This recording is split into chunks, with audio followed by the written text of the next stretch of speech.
आप देख रहे हैं खबर विस्तार। नमस्कार, खबर विस्तार में आपका स्वागत है। मैं हूं दीपाली। तो चलिए शुरुआत करते हैं बड़ी खबर से। रीवा मऊगंज में 8 सामुदायिक स्वास्थ्य केंद्रों के कथित निजीकरण की तैयारी को लेकर विरोध शुरू हो गया है। कांग्रेस नेता कुंवर सिंह ने संभाग आयुक्त को ज्ञापन सौंपकर इस प्रक्रिया पर रोक लगाने की मांग की। चाक घाट, हनुमना, नई गढ़ी, गंगेव, गुड़, रायपुर, करचुलियान, रीठी और गोविंदगढ़ के स्वास्थ्य केंद्रों का मुद्दा उठाया गया है। उनका कहना है कि इन अस्पतालों पर हजारों गरीब परिवार निर्भर हैं। निजीकरण हुआ तो इलाज का खर्च बढ़ सकता है। अब सवाल है, जनता की सेहत पहले या निजी व्यवस्था? रीवा और मऊगंज के 8 सामुदायिक स्वास्थ्य केंद्रों को निजी हाथों में सौंपे जाने की कथित तैयारी के खिलाफ आवाज बुलंद हुई है। कुंवर सिंह ने आयुक्त से सरकारी स्वास्थ्य व्यवस्था को मजबूत करने और निजीकरण की प्रक्रिया रोकने की मांग की। उनका कहना है कि सरकारी अस्पताल गरीब और वंचित परिवारों के लिए इलाज का सबसे बड़ा सहारा है। ऐसे में निजीकरण से आम लोगों पर आर्थिक बोझ बढ़ने की आशंका है। अब देखना होगा कि प्रशासन इस मांग पर क्या कदम उठाता है। रीवा और मऊगंज जिले के 8 सामुदायिक स्वास्थ्य केंद्रों को निजीकरण हाथों में दिया जा रहा है।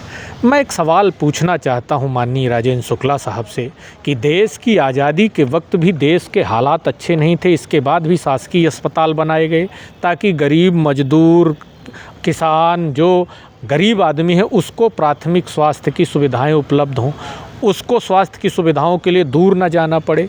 ऐसी क्या बात हो गई? मैं तो पूछना चाहता हूं कि आज़ादी के से भी बुरे हालात आपने पैदा कर दिया। आप 25 वर्षों से प्रदेश में शासन में हैं और आपने आज प्रदेश का ये हाल कर दिया कि सारे अस्पतालों को बेचना पड़ रहा है। ये जो 8 अस्पताल हैं, ये रीवा ज़िले में त्योंथर का, चाक घाट का है, गंगेव का है, रायपुर करचुलियान का है, रीठी का है, गोविंदगढ़ का है और एक गंगेव का है।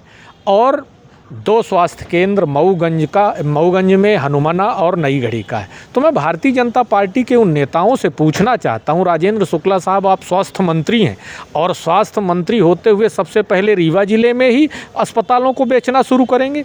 क्या भारतीय जनता पार्टी ने घोषणा पत्र में कहा था, क्या राजेंद्र शुक्ला साहब ने जनता से कहा था कि मुझे जिताइए मैं अस्पताल बेच दूंगा? क्या आपके प्रदीप पटेल जी ने घोषणा पत्र में कहा था कि आप हमको जिताइए, हम हनुमना का स्वास्थ्य केंद्र बेच देंगे? क्या सिद्धार्थ तिवारी जी ने चुनाव लड़ने से पहले कहा था कि चाक घाट का स्वास्थ्य केंद्र हम बेच देंगे, आप हमको जिताइए? क्या श्री नरेंद्र प्रजापति जी ने ये कहा था कि मुझको जिताइए, मैं गंगेव का स्वास्थ्य केंद्र बेच दूंगा? क्या आदरणीय नागेंद्र सिंह जी ने ये कहा था कि आप हमको जिताइए तो गोविंदगढ़, रीठी और रायपुर करचुलियान के स्वास्थ्य केंद्रों को हम बेच देंगे?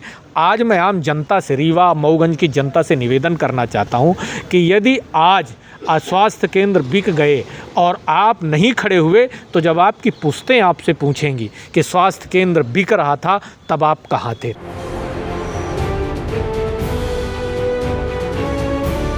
आप देख रहे हैं खबर विस्तार।